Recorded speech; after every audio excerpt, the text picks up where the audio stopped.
আজকে তোমাদের জন্য নিয়ে এসেছি একটা সুন্দর মিষ্টি ভর্তার রেসিপি। হ্যালো গাইজ, আসসালামু আলাইকুম। কেমন আছো তোমরা সবাই? এই যে দেখছো মিষ্টি কুমড়া, এটা আমার মায়ের নিজের গাছের মিষ্টি কুমড়া। মিষ্টি কুমড়াটা দেখতেও যেরকম বড়, খেতেও তেমন মিষ্টি। আজকে তোমাদের সাথে শেয়ার করব এই মিষ্টি কুমড়ার ছালের ভর্তার রেসিপি।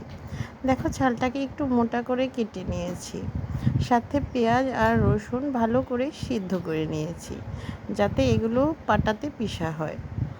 এই তো অন্যদিকে ভাজা মরিচগুলো খুব সুন্দরভাবে তেলের মধ্যে টেলে নিয়েছি। খুব সুন্দর মচমচেভাবে টেলে নিতে হবে, এতে ভর্তাটা খেতে খুবই ক্রিস্পি হয় আর ঝাঁঝালো হয়।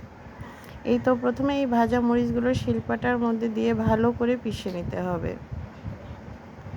তোমরা কারা কারা আমার মতো এই শিলপাটায় মিষ্টি কুমড়ার ছালের ভর্তা খেয়েছো কমেন্টসে জানাতে পারো। আর তোমরা কিভাবে এই ভর্তা তৈরি করো তাও কমেন্টসে জানাতে পারো। তোমাদের সাথে কথা বলতে বলতে দেখো মায়ের মরিচ পিষা হয়ে গিয়েছে। ঠিক এইভাবেই মরিচটা পিষে নিতে হবে। এখন দিয়ে নিতে হবে কিছু পেঁয়াজ কুচি আর রসুন কুচি। এখন এই পেঁয়াজ কুচি আর রসুন কুচিটা খুব ভালোভাবে পিষে নিতে হবে। এই ভর্তাটা অনেকে আবার বাটনায় তৈরি করে, বাটনায়ও এই ভর্তাটা খেতে খুবই টেস্টি হয়। কিন্তু যে যাই বলুক, শিলপাটায় করা ভর্তা মতো টেস্টি কোনো ভর্তাই হয় না। মিষ্টি কুমড়ার এই ছালের ভর্তাটা খুব মজাদার হয়। আর এই ছাল দিয়ে ভাত মাখানো ভাতটা এত সুন্দর আঠালো হয়, ছোট ছোট আলুর মতো। ছোট ছোট আলুর ভর্তা যেমন করলে খুব সুন্দর আঠালো হয়, ঠিক তেমনই এই মিষ্টি কুমড়ার ছালের ভর্তাটাও খুব সুন্দর আঠালোভাবে হয়।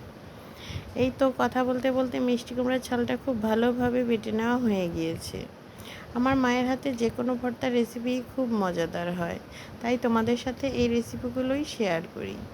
তোমাদের কার কার এরকম মনে হয় কমেন্টসে জানাতে পারো। এই তো তৈরি হয়ে গেল আমার মিষ্টি কুমড়ার ছালের ভর্তার রেসিপি।